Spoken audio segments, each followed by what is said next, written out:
नमस्ते दोस्तों। I hope आपकी सबकी पढ़ाई बहुत अच्छे से चल रही है और नए साल में आप लोगों ने बहुत अच्छे अच्छे रेजोल्यूशंस लिए हैं अच्छी पढ़ाई करने के, रेगुलरली हर चीज़ को रिवाइज करने के। तो ये बहुत पॉजिटिव चीज़ है जो हमें सक्सेस की ओर लेके जाती है। जैसे कि आप सब जानते हैं कि हम ज्योग्राफी की 9 की एनसीईआरटी डिस्कस कर रहे थे, उसमें से चैप्टर नंबर 4 डिस्कस कर रहे थे। ये जो वीडियो है इसमें हम चैप्टर नंबर 4 से ही एक कंसेप्ट पढ़ेंगे जिसको एनजो कहा जाता है। एनजो जो है ये बहुत ज़रूरी है कंसेप्ट समझना ताकि आप एनसीईआरटी में आगे बढ़ सके। पिछले वीडियो में हमने जहां तक का पार्ट पढ़ा था 4th चैप्टर का, जैसे कि मैंने आपको बताया 4th चैप्टर है तो थोड़ा हमें उसे कंसेप्ट ज़्यादा होने के कारण थोड़ा आराम से उसको पढ़ना पड़ रहा है, बट हम उसे कंप्लीट करने के बाद फिर से उसी स्पीड में आ सकते हैं। बहुत सारी चीज़ें एक साथ हम पढ़ पाएंगे फिर से। तो यहाँ पे आपको ये बता दूं कि जो ज्योग्राफी की 9th की एनसीईआरटी उसमें दिया हुआ कंसेप्ट एनसो, जिसे एल नीनो सदर्न ऑसिलेशन कहा जाता है, उसे हम अभी स्टडी करेंगे। ये स्टडी करना बहुत ज़्यादा जरूरी है। आपको आखिरी तक ये वीडियो देख के इस कंसेप्ट को समझना होगा, तभी आगे आने वाले एनसीईआरटीज को हो या ज्योग्राफी के कोई भी कंसेप्ट हो उन्हें आप इजीली समझ पाएंगे। तो चलिए वीडियो को स्टार्ट करते हैं। पिछले लेक्चर में हमने एनसीईआरटी में द इंडियन मॉनसून पढ़ा था, जैसे कि आप जानते हो, और आई होप कि आपने वो लेक्चर पूरी तरह कंप्लीट कर लिया। उसमें काफ़ी सारे कंसेप्ट आए थे। वैसे ही आगे का जो पार्ट है एनसीईआरटी का, जिसमें हम ये देखने वाले यहाँ से अपार्ट फ्रॉम दिस से लेके तो यहाँ तक का जो पार्ट है, यहाँ पे आपको और 2 कंसेप्ट पहले पढ़ने पड़ेंगे। जब वो 2 कंसेप्ट आप क्लियर करोगे तभी आप इस पार्ट को अच्छे से समझ पाओगे। तो यहाँ पे 2 कंसेप्ट आते हैं, एक है southern oscillation that is SO, and दूसरा आता है एल नीनो। तो एल नीनो और एसओ इनको मिलके ईएन और एसओ मिलके एनसो बनता है। तो आपको यहाँ पे एनसो पढ़ना, ये समझना बहुत ज़्यादा ज़रूरी है। इसी के बाद आप आगे की चीज़ें समझ पाओगे। तो आज के लेक्चर में इसीलिए हम एनसो को पढ़ेंगे। तो एनसो क्या होता है क्या नहीं, इसको पूरी ध्यान से मेरे साथ अच्छे से पढ़िएगा। सो हमें ये पता चल चुका है कि वो टर्म कौन सी है जिसके बारे में हमें जानना है। तो वो जो टर्म है वो है एनसो। तो एनसो क्या होती है ये सबसे पहले जान लेते हैं। ई एन यानी होता है एल नीनो, एल नीनो यानी ई एन, और एसओ यानी होता है सदर्न ऑसिलेशन। ठीक है, तो सदर्न ऑसिलेशन और एल नीनो, ये 2 टर्म्स हमें कवर करना है, तभी हम एनसीईआरटी के आगे की चीज़ों को समझ पाएंगे। तो इनको एक एक करके हम समझेंगे। सबसे पहले यहाँ पे जो वर्ड आता है ऑसिलेशन, इसे समझ लेते हैं आगे बढ़ने से पहले। ऑसिलेशन का मीनिंग क्या होता है, यहाँ से हमें शुरुआत करनी होगी। ऑसिलेशन यानी, ये अच्छे से याद रखिएगा, जो भी चीज़ें मैं यहाँ पे आपको बता रहा हूँ ये चीज़ें बहुत ज़्यादा काम की है आगे बढ़ने के लिए। ऑसिलेशन यानी हम कहेंगे movement back and fourth in regular rhythm, जिसे कहा जाता है उसे। यानी हम कहते हैं जो आना, वापस आना और वापस चले जाना, यानी आना और जाना, इसे कहा जाता है ऑसिलेशन। तो मूवमेंट बैक एंड फोर्थ, यानी कोई भी चीज़ें आती है और जाती है उसे कहा जाता है ऑसिलेशन। तो movement back and fourth in a regular rhythm, regularly ये हो रहा है, उसे कहा जाएगा ऑसिलेशन। तो ऑसिलेशन यहाँ हो कहाँ रहा है, तो यहाँ पे वर्ड से पता ही चल रहा होगा सदर्न साइड पे हो रहा है ऑसिलेशन। बट यहाँ पे ये भी जानना होगा कि कौन सी चीज़ आ रही है और कौन सी चीज़ जा रही है। देखिए आपको फिर से बताता हूँ, एक कोई चीज़ है जो आ रही है और जा रही है, वो कौन सी है। अगर हम समझ के चलते हैं कि ये पानी है, पानी में यहाँ पे ओशन है, ये ओशन है। ओशन में एक होता है वार्म ओशन करंट, एक है वार्म ओशन करंट, यानी ये जो ओशन के करंट है ये वार्म है, ये थोड़े से गर्म है। वैसे ही दूसरे होते हैं कोल्ड ओशन करंट, दूसरे होते हैं cold ocean current. Cold ocean current, warm ocean current इधर जा रहे हैं, कोल्ड ओशन करंट इधर आ रहे हैं, और यही चीज़ वाइस वर्सा हो रही है। फिर से अगर आप देखोगे तो ये चीज़ें फिर से इधर उधर हो रही है। यानी हम कहेंगे कि फिर से क्या हो रहा है कि जो वार्म ओशन करंट है वो यहाँ से इधर आ रहे हैं और कोल्ड ओशन करंट यहाँ से इधर जा रहा है। ये जो ऑसिलेशन है ये कहाँ हो रहा है, तो ओशन करंट्स में हो रहा है, इसीलिए इसे ऑसिलेशन कहा जाता है। अब हमें देखना है कि सदर्न साइड पे हो ये कहा जा रहा है सदर्न ऑसिलेशन। अब सबसे पहले देखना है कि कौन से ओशन पे हो रहा होगा। जैसे आपके एनसीईआरटी में ये सब चीज़ें लिखी है, बट वहाँ पे चीज़ें एक्सप्लेन नहीं की हुई है, इसीलिए हमें इसे अच्छे से समझ के चलना है। तो ऑसिलेशन जो ओशन में हो रहा है उस ओशन का नाम है पैसिफिक ओशन। तो कौन से ओशन में होते हुए दिख रहा है ऑसिलेशन, तो पैसिफिक ओशन में देखने मिल रहा है। अब पैसिफिक ओशन की सबसे पहले हम लोकेशन देखते हैं। पैसिफिक ओशन की जो लोकेशन है वो आपको पता चलता है, इसमें आओगे तो यहाँ पे एक नॉर्थ पैसिफिक ओशन है, एक साउथ पैसिफिक ओशन है, यानी अलग अलग नहीं है, फिर भी आप समझ रहे हो कि पैसिफिक ओशन बहुत बड़ा होने के कारण नॉर्थ साउथ में बटा हुआ है और बीच में भी कुछ पैसिफिक ओशन है। तो हम कहेंगे कि पैसिफिक ओशन इक्वेटर पे भी है। तो इक्वेटर पे होता क्या है, नॉर्मल कंडीशन में क्या होगा, इक्वेटर पे सनरेज बहुत ज़्यादा आएगी। अब सनरेज बहुत ज़्यादा आएगी तो ये जो ओशन होता है ये सेंटर पे क्या हो जाएगा, ये वार्म हो जाएगा। अब इसी कंडीशन को यहाँ पे समझने की कोशिश करते हैं। तो यहाँ पे जब वार्म होगा तो सपोज अब ये जो ओशन है ये यहाँ पे वार्म हो गया। अब यही हम अर्थ को देखेंगे तो जब इक्वेटर से कोई भी गुजरते हैं तो इक्वेटर पे कौन सा बेल्ट बनता है, यहाँ पे लो प्रेशर बेल्ट बनता है, और यहाँ से कौन सी विंड बहती है, यहाँ से ईस्टर्लीज बहती है। तो ईस्टर्लीज कहाँ से निकलती है, ईस्ट से निकलती है और वेस्ट की तरफ वो ट्रैवल करती है। जब वो ऐसा करेगी, जैसे कि आपने यहाँ पे पहले भी देखा, जब वो ऐसा करेगी तो ये जो वार्म ओशन करंट है उसको वो आगे पुश करेगी, आगे पुश करेगी। ये जो वार्म ओशन करंट है वो पुश होते होते एक टाइम के बाद यहाँ पे पहुंच जाएगा आके, ठीक है। तो ये वार्म ओशन करंट यहाँ पहुंच जाएगा। अब ये यहाँ कैसा हो गया है, वार्म ओशन करंट। अब जस्ट इमेजिन कीजिएगा कि ओशन जो होता है ये वार्म हो चुका है, ये गर्म हो चुका है। जब गर्म होता है तो क्या निकलता है उसमें से, वेपर्स, यानी वहां पे गर्म पानी में क्या होता है, इवेपोरेशन। अब जब इवेपोरेशन हो रहा है तो इवेपोरेशन के बाद यहाँ पे क्या होगा, यहाँ बादल बनेंगे और यहाँ पे रेनफॉल होगा, क्योंकि वार्म ओशन करंट से निकलेंगे, ऊपर तरफ निकलेगी हवा और ऊपर तरफ जब जाएगी तो यहाँ पे बनेंगे बादल और वो इस रीजन में बरसेंगे, जबकि यहाँ पे आपको रेनफॉल देखने मिलेगा और यहाँ पे नॉर्मल कंडीशंस में रेनफॉल होगा ही नहीं। तो हम कहेंगे ये बादल यहाँ पे बन रहे हैं और यहाँ पे कैसा, अब यहाँ पे भी क्या होगा कि यहाँ कोल्ड ओशन करंट बनेंगे। वो कैसे, वो भी मैं बताता हूँ। सबसे पहले अब आपको यहाँ पता चल गया, ये यहाँ पुश होके यहाँ पे आ गया है, तो यहाँ पे कौन सा ओशन करंट है, warm ocean current. Warm ocean current होने के कारण यहाँ पे क्या हो रहा है, इस रीजन में हो रहा है रेनफॉल, क्योंकि वार्म जब रहता है तब इवेपोरेशन होता है। अब हम इसी अर्थ को थोड़ा सा अलग एंगल से देखते हैं। अगर मैं इसी अर्थ को इस तरह से बना दूं, यही वो रीजन है, ठीक है। ये रीजन कौन सा रीजन है, समझ, ये वाला रीजन है, इसको हमने ऊपर कर दिया हमारे अंडरस्टैंडिंग के लिए इस तरह से। अब ये यहाँ आ गया तो आपको पता है कि जब यहाँ पे वार्म ओशन करंट होगा, ठीक है, वार्म ओशन करंट के कारण क्या हो रहा है, इवेपोरेशन हो रहा है। इवेपोरेशन होने के कारण ऊपर जो है वो एयर जा रही है। जब एयर ऊपर ट्रैवल कर रही है तो धीरे धीरे ऊपर जाते जाते वो कहाँ पहुंच जाएगी, वो ट्रोपोस्फियर तक पहुंच जाएगी। जब वो ट्रोपोस्फियर में पहुंचेगी तो ट्रोपोस्फियर का जो टेम्परेचर होता है वो कम होता है। तो जब वो ट्रोपोस्फियर से ट्रैवल करेगी तो उसमें जो मॉइस्चर लेके आई थी, मॉइस्चर जो लेके आई थी वार्म, आपको पता है ना, जब ये करंट बह रहा है, देखिए जब ये करंट बह रहा था तो ये पानी के ऊपर से बह रहा था। पानी के ऊपर से बहेगा तो इसमें मॉइस्चर तो रहेगा, और मॉइस्चर रहना यही एक रेनफॉल होने का सबसे मेन रीजन आपको पता चलता है। तो यहाँ पे क्या हो रहा है कि यहाँ हम कहेंगे ट्रोपोस्फियर से गुजरेगा, और ट्रोपोस्फियर से गुजर के जब ये नीचे साइड आएगा तो यहाँ पे हम कहेंगे कि ऐसा समझ जाएगा कि पेरुवियन कोस्ट तक। जब ये पेरुवियन कोस्ट पे आएगा तो आपको पता है कि क्या हो गया रहेगा, तब तक पेरुवियन कोस्ट पे आने तक ये जो एयर है ये क्या हो गई रहेगी, ये एयर पूरी तरह से कोल्ड हो गई रहेगी, कोल्ड हो गई रहेगी और उसमें मॉइस्चर भी नहीं रहेगा। उस कारण यहाँ पे इस कोस्ट पे कौन सा करंट बनेगा, तो यहाँ पे कोल्ड ओशियन करंट यहाँ पे बनेगा, और कोल्ड होने के कारण वो करंट यहाँ पे कोई इवेपोरेशन नहीं होगा।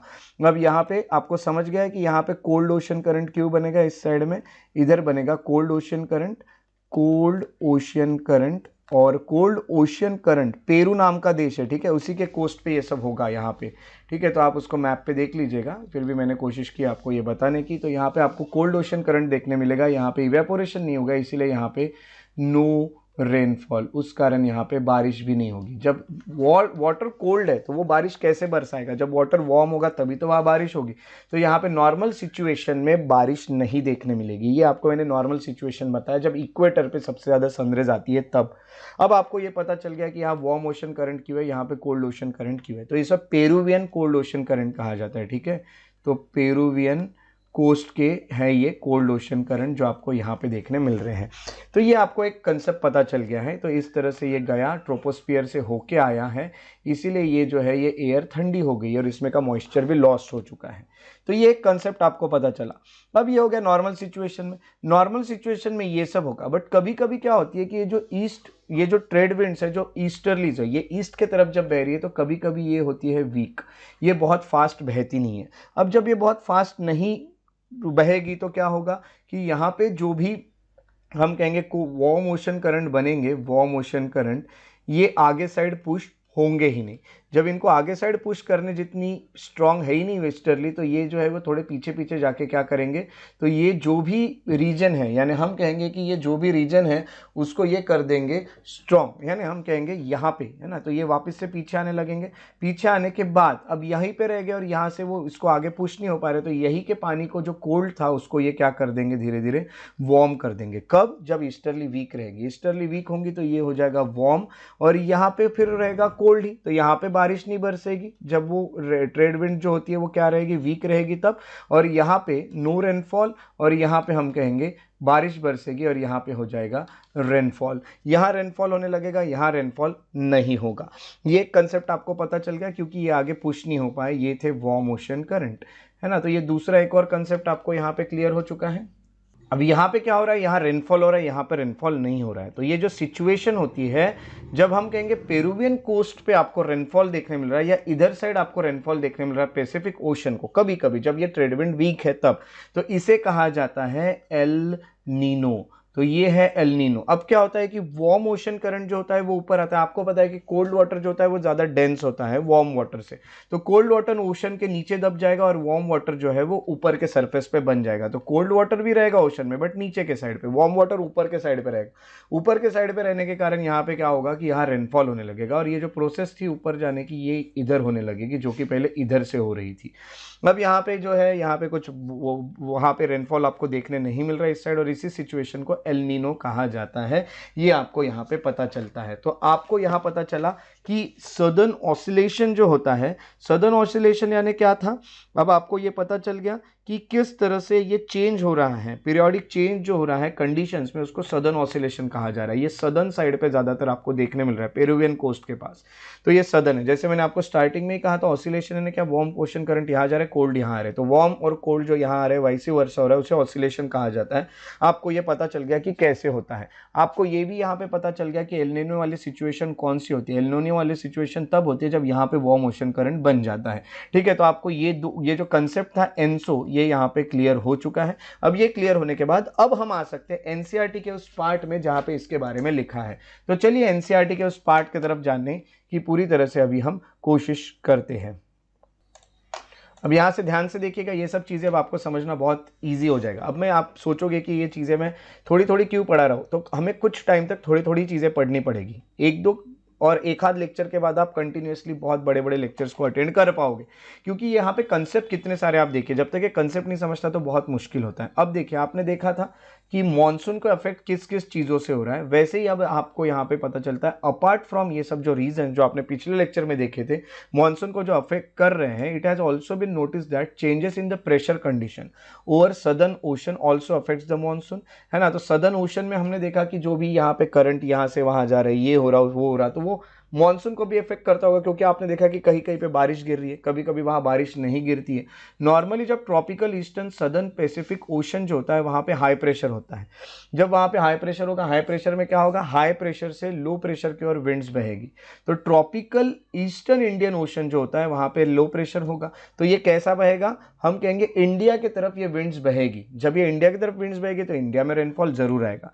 बट कभी कभी क्या होता है कि रिवर्सल हो जाता है प्रेशर कंडीशन में, ईस्टर्न पैसिफिक ओशन जो होता है वो लो प्रेशर हो जाता है, और ईस्टर्न इंडियन ओशन जो होता है वो थोड़ा सा, हम कहेंगे कि हाँ, वो ईस्टर्न वो लो प्रेशर हो जाता है, और ईस्टर्न इंडियन ओशन थोड़ा सा उससे हाई प्रेशर में होता है, तो फिर उल्टा बहेगा। तो ये जो चेंज हो रहा है, जैसे मैंने आपको अभी भी बताया, उसे सदर्न ऑसिलेशन कहा जाता है, एसओ कहा जाता है। तो डिफरेंस जो होता है प्रेशर में, जो ताहिती है वहाँ पे 18 डिग्री साउथ से 149 डिग्री वेस्ट पे जो आपको देखने मिल रहा है ताहिती, और डार्विन जो होता है वहाँ पे ये कहा जाता है कि उसी से डार्विन करके एक एरिया है नॉर्थ ऑस्ट्रेलिया में। आपको ये दोनों भी मैप में देखना है ना। तो एक आपको देखने मिलता है पैसिफिक ओशन में जो होगा ताहिती, और दूसरा जो देखने मिलता है ऑस्ट्रेलिया में इंडियन ओशन में। तो वहाँ पे आपको अभी मैंने बताया ही, विंड यहाँ से वहाँ किस तरह से जा रही है, तो यही होगा। अगर प्रेशर डिफरेंसेस निगेटिव हैं तो हम कहेंगे कि लेट मॉनसून आएगा ना। मैंने आपको बताया ईस्टर्ली अगर बहुत वीक होती है तो वो जल्दी पुश नहीं करेगी वार्म ओशन करंट को, तो वो क्या हो जाएगा, वीक हो जाएगा। वीक होने के कारण यहाँ पे क्या होगा कि हम कहेंगे कि वो ज़्यादा गर्म नहीं हो पाएगा। गर्म होने के बाद आपको पता है कि कौन सा प्रेशर बनता है, ये सब आप पढ़ ही चुके हो पहले से, तो आपको ये पता है जब ये वीक हो जाएगा तो ये पुश नहीं कर पाएगा, पुश नहीं करेगा तो वहाँ रेनफॉल नहीं होगा। तो ये जो फीचर होता है जो एसओ से कनेक्टेड, इसको एल नीनो कहा जाता है, जहाँ पे वार्म ओशन करंट जो होता है पेरुवियन कोस्ट पे है। मैं आपको अभी बता चुका हूँ, पेरुवियन कोस्ट पे जब वार्म ओशन करंट बनता है तो उसे एल नीनो कहा जाता है। एनसीईआरटी भी वही कह रही है। चलो, आपको ये पता चल गया। In place of cold ocean current every 2 to 5 years ये आपको देखने मिलता है। कब देखने मिलेगा, जब ईस्टर्ली वीक रहेगी। तो ये जो चेंजेस देखने मिल रहे हैं प्रेशर कंडीशंस में, आपको पता है जहाँ पे लो प्रेशर, जहाँ पे गर्मी ज़्यादा होती है वहाँ पे लो प्रेशर बनता है, ठीक है। तो वार्म ओशन करंट जहाँ रहेंगे वहाँ लो प्रेशर बनेगा, और जहाँ पे ठंड रहेगी वहाँ पे हाई प्रेशर बनेगा। और वो विंड कैसे बहती है, high pressure to low pressure. ये माइंड में एक और चीज़ आपके माइंड में फिट कर लो, ये आपको पता चल गया। इसीलिए इस फेनोमेनन को एनजो कहा जाता है, एल नीनो और सदर्न ऑसिलेशन। तो आपने ये देखा, ये एनजो जो था, ये एल नीनो और सदर्न ऑसिलेशन क्या होता है ये आप यहाँ पे समझ चुके हैं।